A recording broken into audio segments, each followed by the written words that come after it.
Bom dia a todas e todos, tudo bem com vocês? Espero que todo mundo esteja bem aí.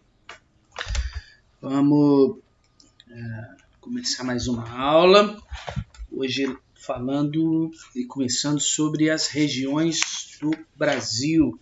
Vamos estudar um pouquinho sobre os processos de regionalização do Brasil e daí falaremos das 5 regiões aí definidas pelo IBGE, o Centro-Oeste, Sul, Sudeste, Nordeste e também o Norte, ok? Bom, deixa eu só compartilhar a tela aqui.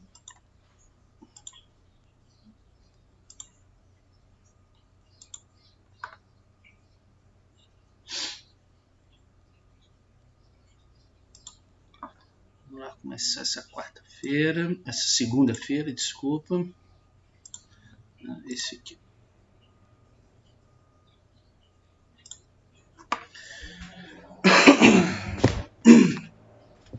Bom, eu não vou estar vendo o bate-papo aí. Achei, Arthur, eu vou te mandar, tá? Eu achei sim, eu te mando hoje, tá bom? Aí eu não vou estar vendo o bate-papo aqui, e aí qualquer coisa vocês me chamam aí, eu volto e meia, eu retorno aqui para dar uma olhada. Bom, a região centro-oeste, ela é a primeira, né, a primeira região que trata aí do livro 4 de vocês, e ela é um local aí que abriga impressionantes paisagens do Cerrado, né, o Cerrado brasileiro, que é conhecido como a caixa d'água do Brasil. É nele que estão as principais nascentes que vão se tornar afluentes, tributários, os principais rios, sobretudo da região norte do Brasil. Nós temos a presença de muitas chapadas aí no centro-oeste, forma de relevo, e também é onde nós encontramos um bioma único, existente apenas no Brasil, que nós estamos aí, claro, conseguindo, como a gente sempre faz muito bem, detonar ele, que é o Pantanal, com a presença de muitos rios e muitas lagoas, a maior planície inundável do planeta, tá? É um local rico em biodiversidade. Aquela estrutura, tanto da fauna como da flora, não existe em nenhum outro lugar do planeta, somente aí no Pantanal. E nós estamos conseguindo aí, né, finalmente acabar com ele. Bom, deixa eu aqui só colocar mais. Estou entrando aqui agora. Beleza. Nesse contexto também a gente pode pensar que foi uma região do Brasil, né, do qual demorou-se o processo de colonização ou de povoamento, tá? Uma região que estava mais afastada, né? O centro-oeste, lembrando que a colonização do Brasil começou aí pelo litoral, pelo nordeste, depois nós tivemos aí até um processo de ir para o interior, mas principalmente para o norte do Brasil, com a procura das drogas do sertão, tá? E depois que começou a mineração no sudeste aqui, começamos aí de fato o processo de ocupação dessa região. É a região onde abriga a capital do Brasil, tá? É um local com grandes, ou que apresenta bastante os chamados vazios demográficos, né? E aí na década de 60, para poder preencher esses vazios demográficos, foi transferida a capital, né, do Rio de Janeiro para uma cidade completamente planejada, que seria Brasília, tá? Como forma de integrar ali essa região a todas as demais do Brasil, tá? Então vamos lá. Deixa eu passar aqui.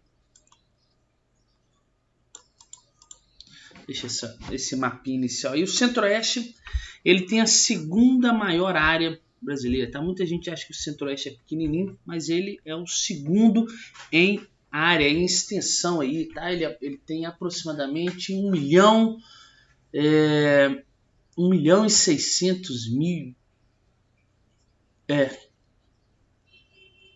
quilômetro quadrado, isso mesmo, tá? Ele ocupa aí mais ou menos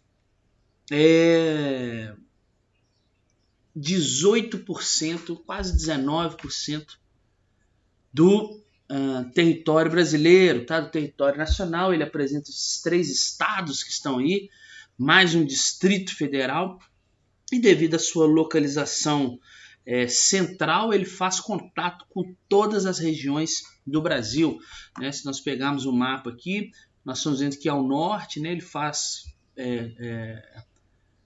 fronteira com a região norte, ele faz fronteira aqui a nordeste com a própria região nordeste, faz fronteira com a região sudeste e aqui no finalzinho também faz fronteira com a região sul, aí com o estado do Paraná, tá bom?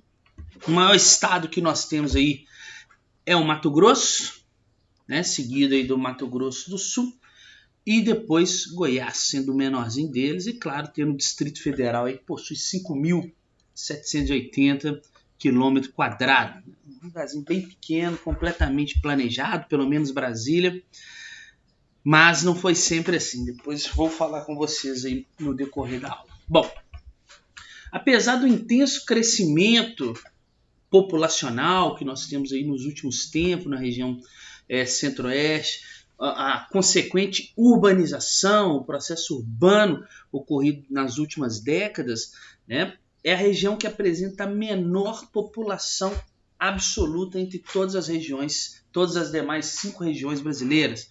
Tá? Então, aqui apresenta aí a menor população absoluta. É a segunda em extensão em área, mas aquela que apresenta a menor população. Em virtude, né, desses 2 fatores aí, se nós analisarmos a área, a extensão territorial, que é muito grande, e pouca pessoas, né, a população absoluta sendo pequena, nós temos aí uma densidade demográfica baixa, tá? Em torno de 10,1 habitantes por quilômetro quadrado. É uma densidade muito baixa, tá?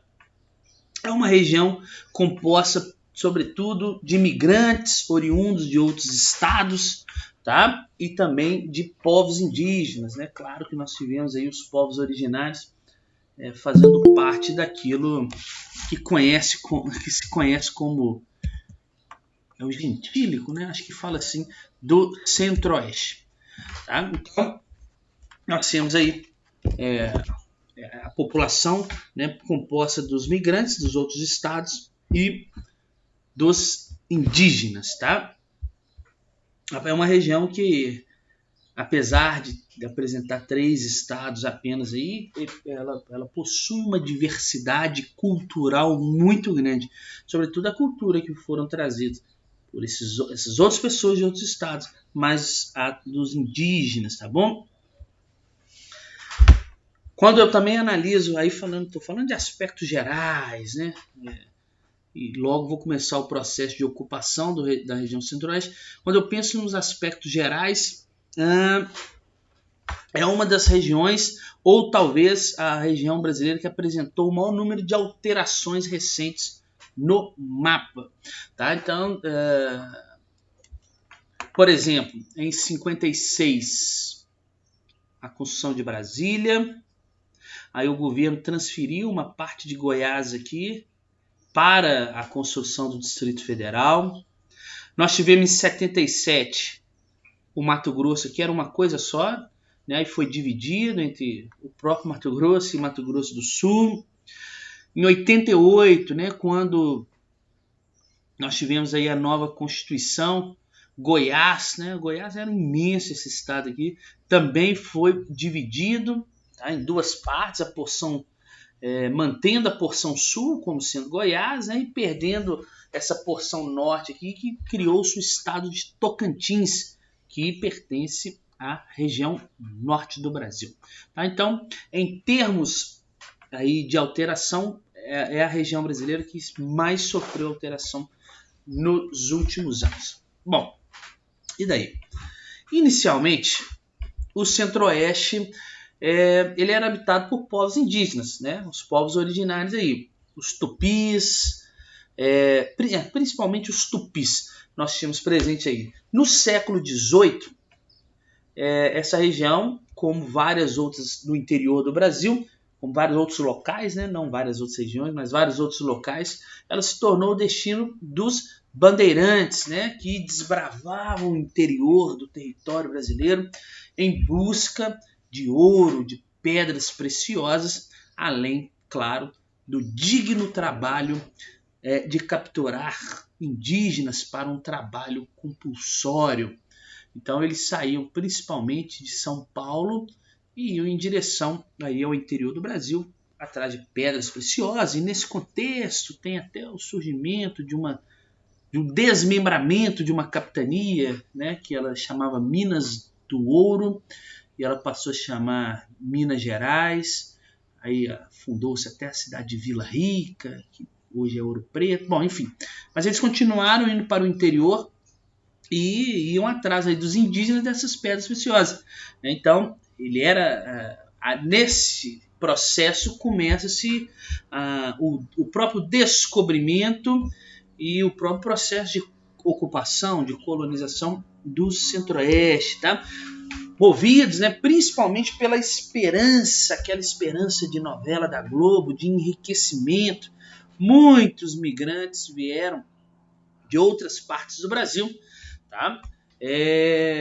Principalmente de Minas Gerais, São Paulo, e foram estabelecendo ao longo dessa região interiorana, tá? E fundando aí as primeiras vilas, os primeiros arraiais, é isso mesmo, do Centro-Oeste, tá?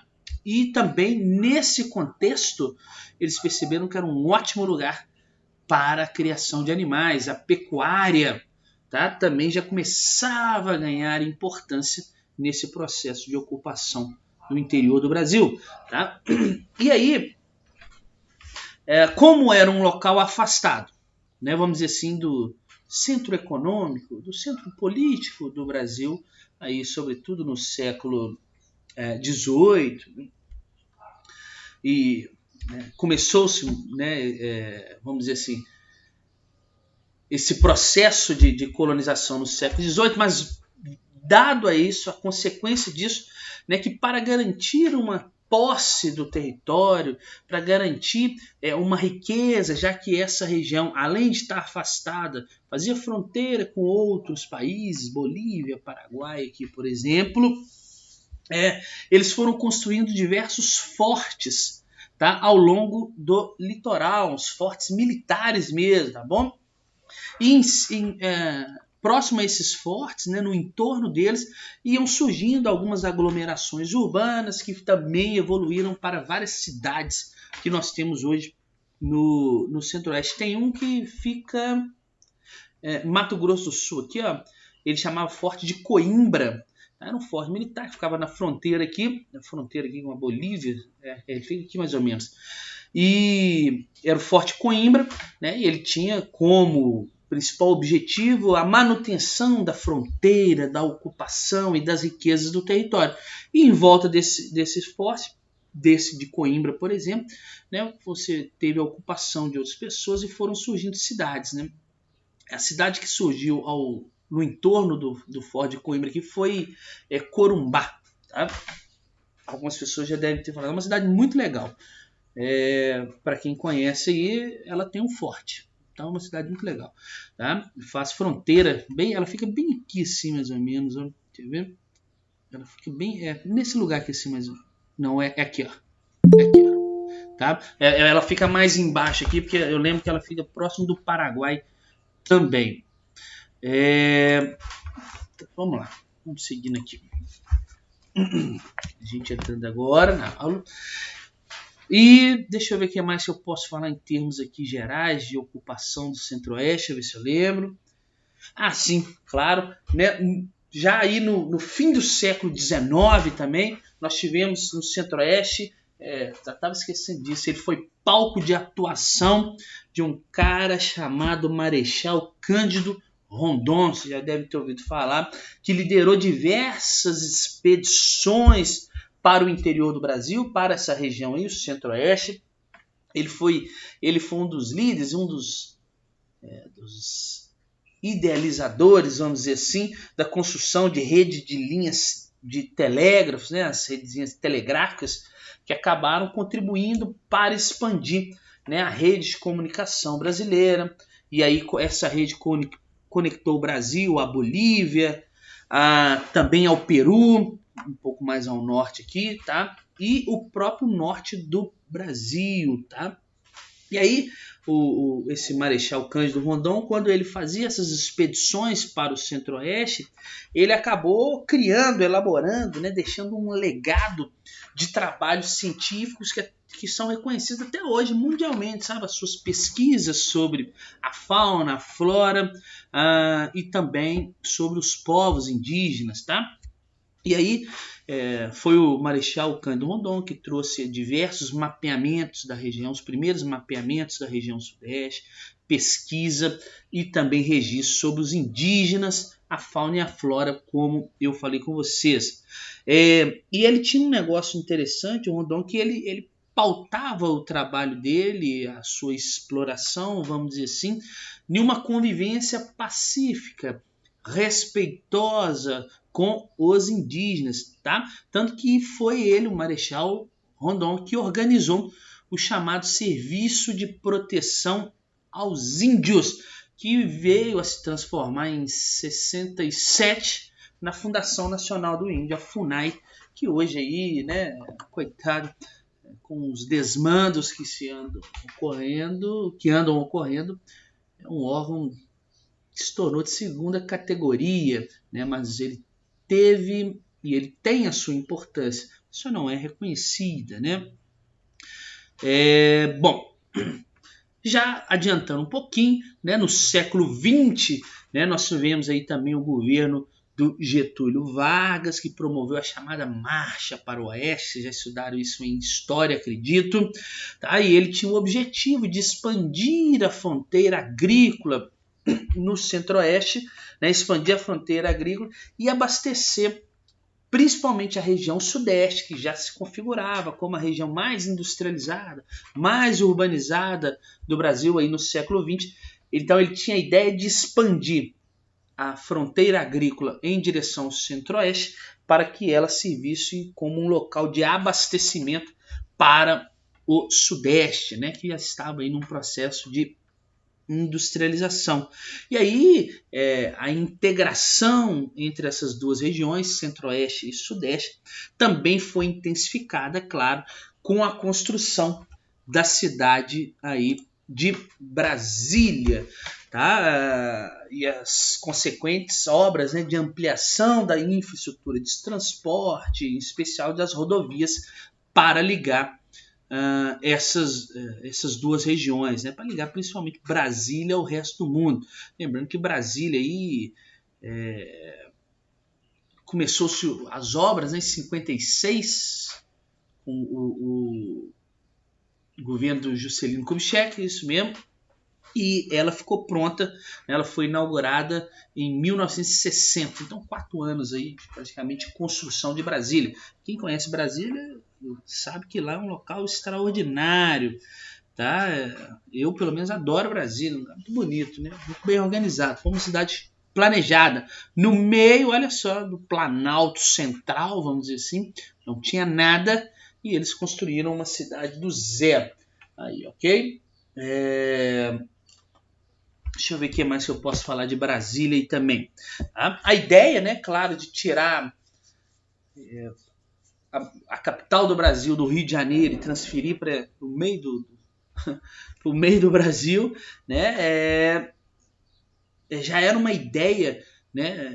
Esse princípio ele era muito antigo, né? Não surgiu com o Juscelino Kubitschek, assim, vou construir, acho legal construir a capital no interior do Brasil. Eu já li um livro que falava que essa ideia de colocar a capital no interior do Brasil, ela vem desde o Marquês de Pombal, lá no século XVIII. Então, não foi uma coisa que o Juscelino Kubitschek inventou, mas se tornou muito importante para a integração do território brasileiro. Além de deslocar as decisões políticas do Sudeste para o Centro-Oeste, né, a transferência da capital federal aí para o interior do Brasil, vamos dizer, trouxe uma série de obras de infraestrutura, construção de rodovias, que acabaram. A rodovia é o principal meio, né, de transporte no nosso país. Ela acabou integrando, né, fazendo uma integração da região ao restante do território nacional. Daí tem talvez o principal ponto de importância na construção de Brasília. Originalmente ela foi construída num local que pertencia aí ao estado de Goiás, igual eu mostrei para vocês, no chamado Planalto Central. E desde do início da sua construção, né, desde a sua fundação, vamos dizer assim, Brasília acabou atraindo um grande contingente populacional, né? Pessoas foram atraídas para a construção civil, né? Você vai construir uma cidade do zero, então vai ter muito emprego, vai ter muito trabalho lá. E muitas dessas pessoas que foram atraídas para a construção de Brasília permaneceram lá, claro, depois da cidade pronta. Outras pessoas migraram, foram então para esse local específico, depois que finalizaram-se as obras, claro, em busca de oportunidades, de emprego, de melhores condições de vida. Dizem, né, eu já ouvi alguns ditados, que se você conseguir o emprego em alguns determinados lugares, principalmente nas imagens que estão aí sendo construídas, se você conseguir um trabalho lá, com certeza você vai ficar bem de vida.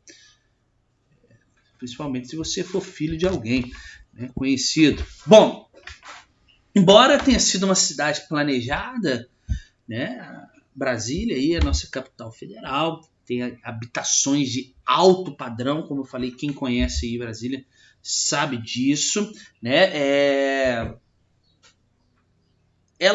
Brasília não tinha desde o início a sua construção, e não tem hoje, né, principalmente, não tinha áreas de ocupação que seriam destinadas para as classes menos favorecidas economicamente. Interessante, construíram uma cidade, mas não pensaram naqueles menos favorecidos. Aliás, pensaram, né? Não queriam eles ali, vamos dizer, propriamente. Os menos favorecidos. Brasília é caro, muito caro morar em Brasília, tá? E aí, lembro que eu falei com vocês que muitos migrantes nós tivemos aí vieram de outras regiões do Brasil para a construção, depois que a cidade estava pronta. Muitos estavam vindo em busca de uma nova oportunidade, de melhores condições de vida.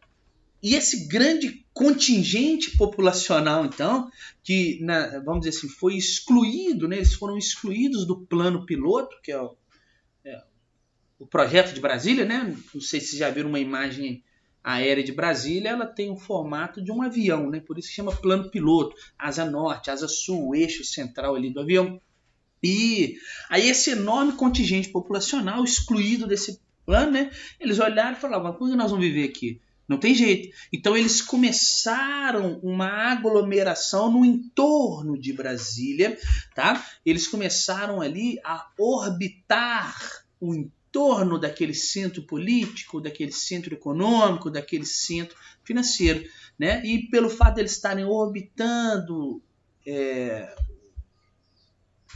um astro, vamos dizer assim, orbitando um centro, uma centralidade, eles deram início às chamadas cidades satélites, né? Por isso, satélite, um satélite fica rodando aí em volta do planeta, é a mesma coisa, né?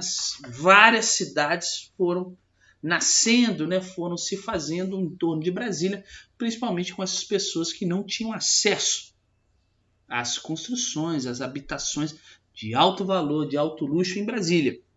Claro, quem conhece as cidades satélites aí, Sobradinho, Taguatinga, basta escutar algumas músicas do Legião Urbana, ele fala de muitas cidades aí. São cidades que a infraestrutura, a qualidade de vida são muito inferiores daquelas que são observadas em Brasília. Tá? Alguma dúvida aí até agora? Deixa eu ver aqui. Lá tem mais gente de fora do que de Brasília. É mesmo. Isso é verdade, Mendes. Muita gente de fora, né?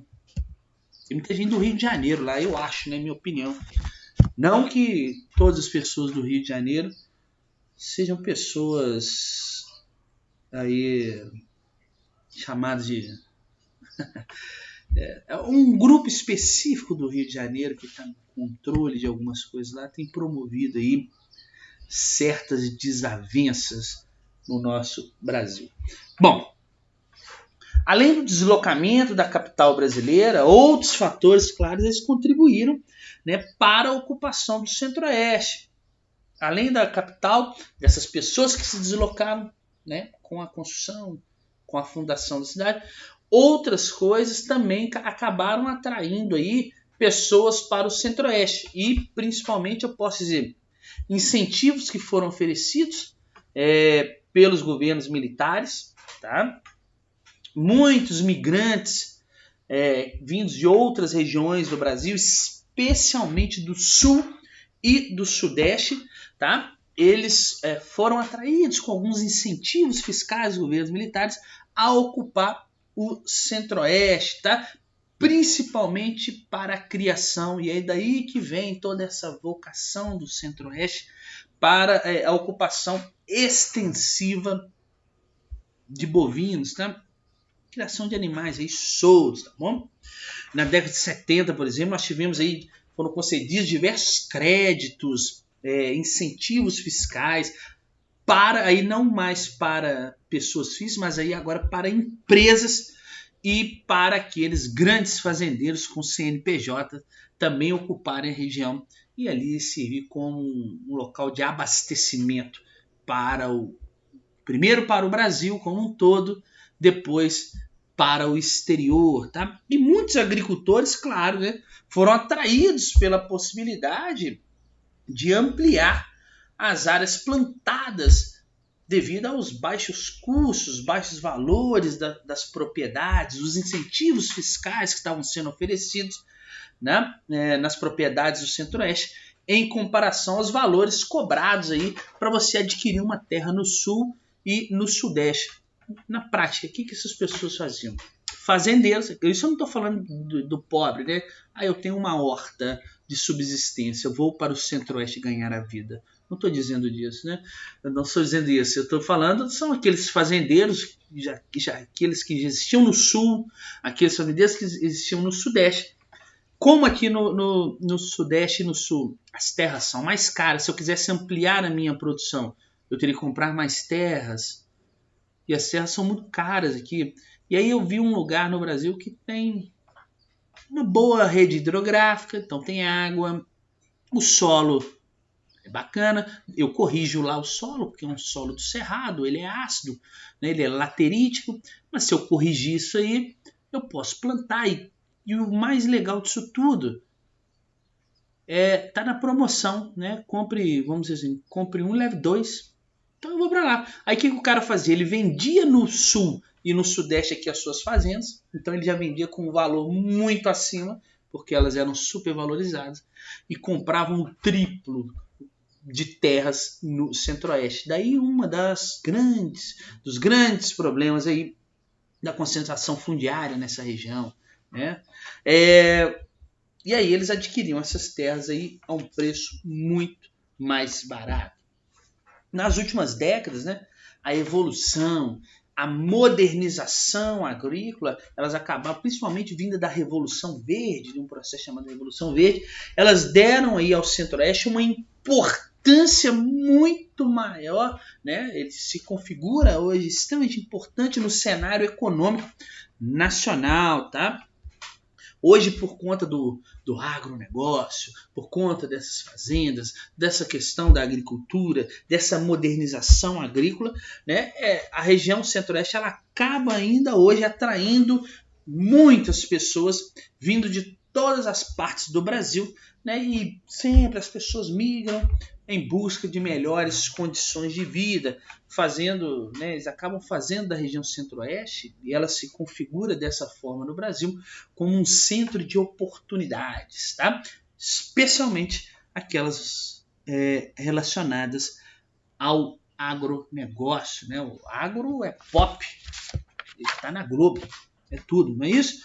Bom, vamos lá.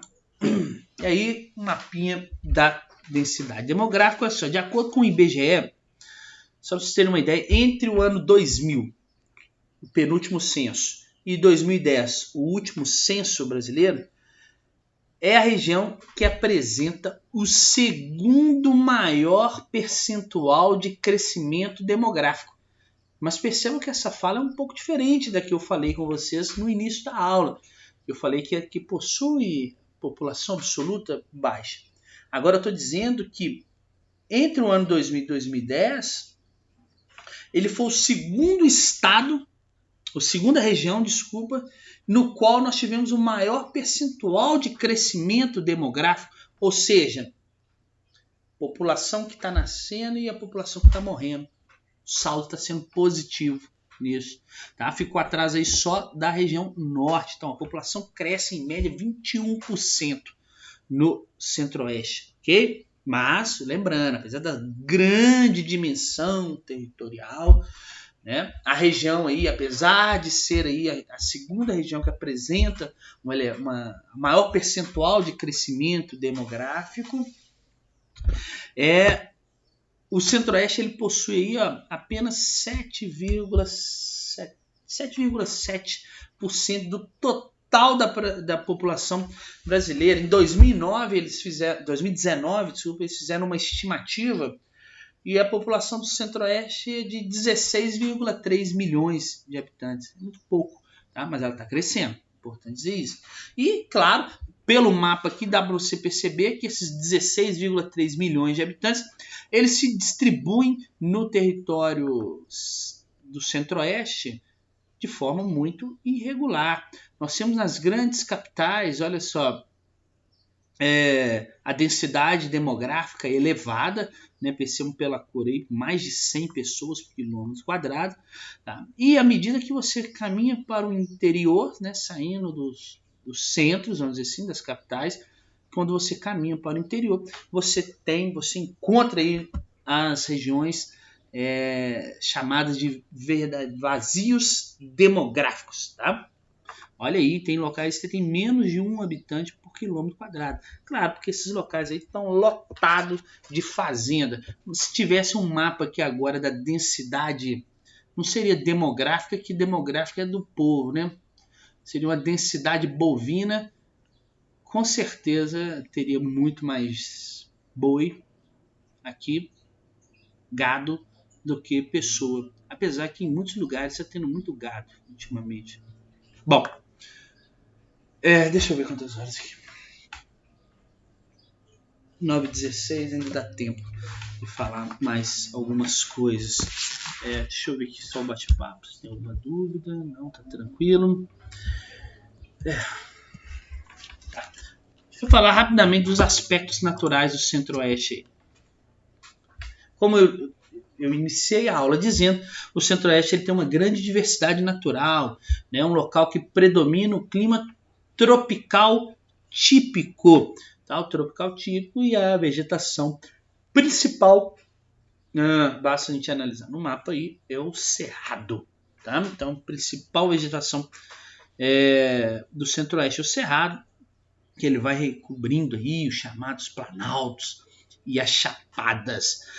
Mas eu também tenho a presença, olha só, no norte aqui da região do clima equatorial, tá? E aqui, claro, no clima equatorial, basta eu olhar pela legenda, eu vou ter a presença da floresta equatorial, que é aquela floresta característica aí da região norte do Brasil.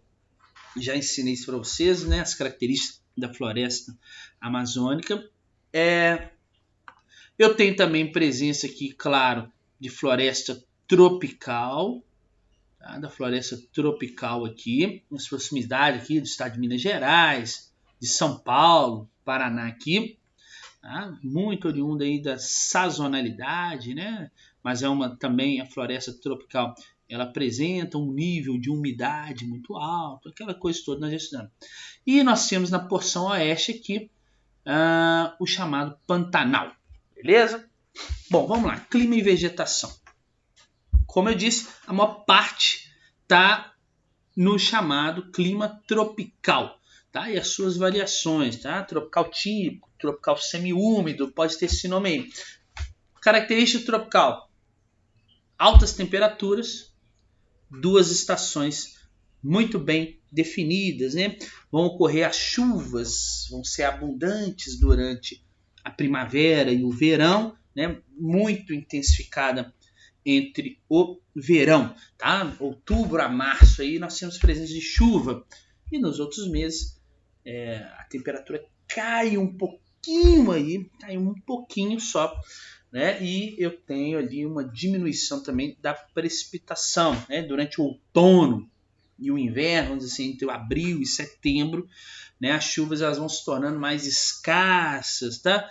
Reduz bastante a umidade relativa do ar, e essa umidade ela diminui muito, é importante saber, principalmente pelos efeitos da chamada continentalidade, que também já ensinei isso para vocês, já que eu tenho aí na região, né, pouquíssima influência de massas de ar oceânica, como está muito no meio do continente, ela acaba sofrendo mais o efeito da continentalidade, não da maritimidade.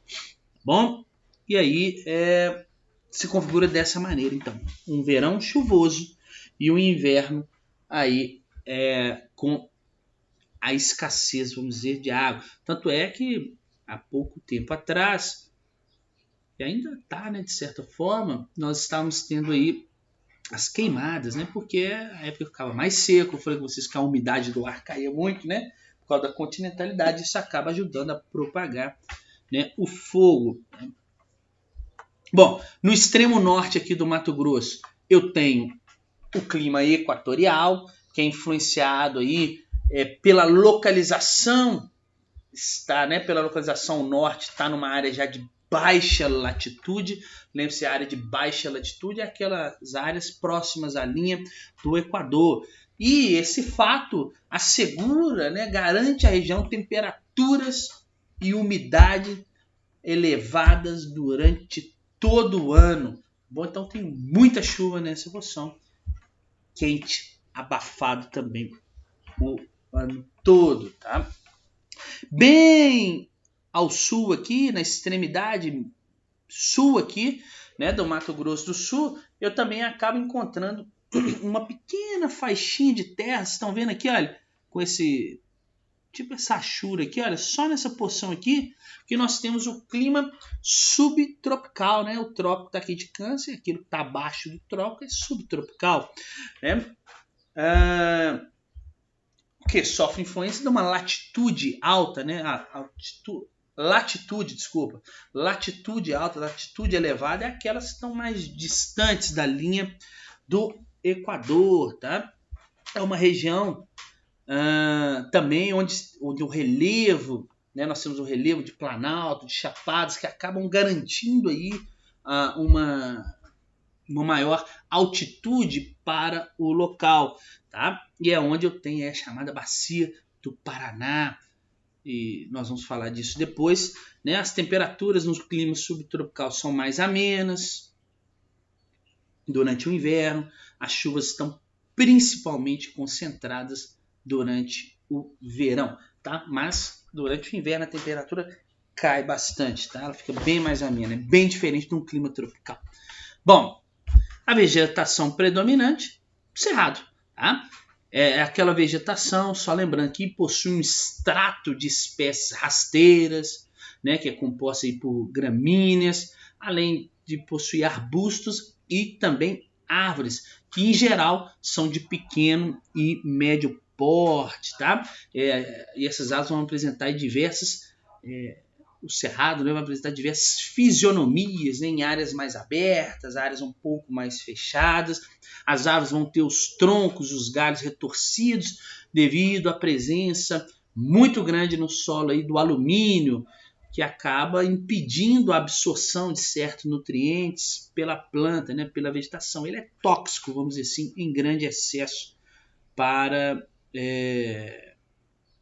o cerrado, né? É uma vegetação que apresenta raízes profundas, que acabam se adaptando para evitar a perda da água, né, pela evapotranspiração. As folhas, elas possuem, elas são grossas e possuem aqueles pelos, sabe? Folha coriácea, que é o nome. Não sei se já viram umas folhas que parecem tipo uns pelinhos nela assim. Né? Isso é para evitar a perda da umidade, já que eu vou ter uma estação chuvosa e a outra não. Aí é claro que o cerrado aí ele sofre muito, né? Principalmente com a expansão econômica que está ocorrendo no centro-oeste, tem causado graves problemas ambientais a esse ecossistema, ao crescimento populacional, abertura de estradas, de rodovias. Você acaba aqui, ó, tirando a vegetação original do cerrado, tá? Claro, e eu tenho que citar o uso agropecuário do centro-oeste aí, né, que acaba levando ao assoreamento dos rios, a poluição das nascentes com agrotóxicos, o excesso de fertilizantes, o esgoto vindo todo que não são tratados, são despejados aí no cerrado, oriundos principalmente da atividade agrícola. Eles acabam diminuindo o nível de oxigênio dissolvido na água, por exemplo, quando isso é encaminhado para os rios, vai causando aquele processo de eutrofização, né, e vai levando, claro, à perda da biodiversidade no local. Ok? Deixa eu ver, acho que eu já posso fazer a chamada, né? E aí, na próxima aula, eu falo sobre o relevo, a hidrografia e a questão da expansão, essa expansão econômica propriamente do Centro-Oeste.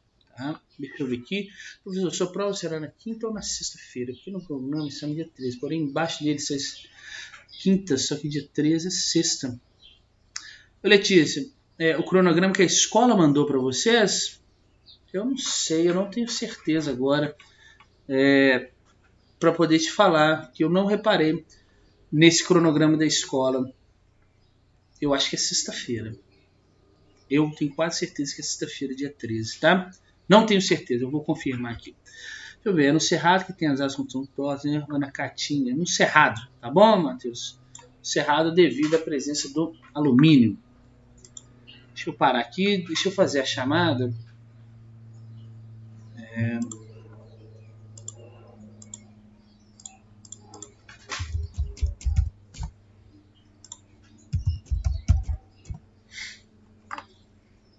Vamos lá.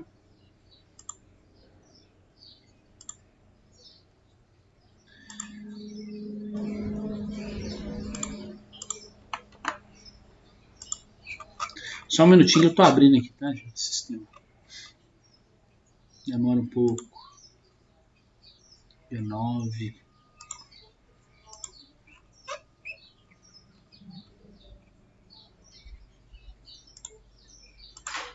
Bom, vamos lá então. Albert. Já que eu não consigo ver, né, o bate-papo, eu vou ter que voltar. Albert está aí, ok. Peraí. Se quiser, eu te aviso, professor. Eu ficaria muito agradecido, Arthur, se puder fazer isso. Ana Carolina Lacerda. Ausente. Ana Carolina Ramos. Arthur, tá aí, né? Brenda. Presente. Carolina Costa. Presente. Carolina Vitória. Presente. Caio, No chat. obrigado. Gabriel Alcai. Giovana Ramos. Presente. Obrigado. Isabela Guimarães. No chat. Júlia. Presente. Larissa. Presente.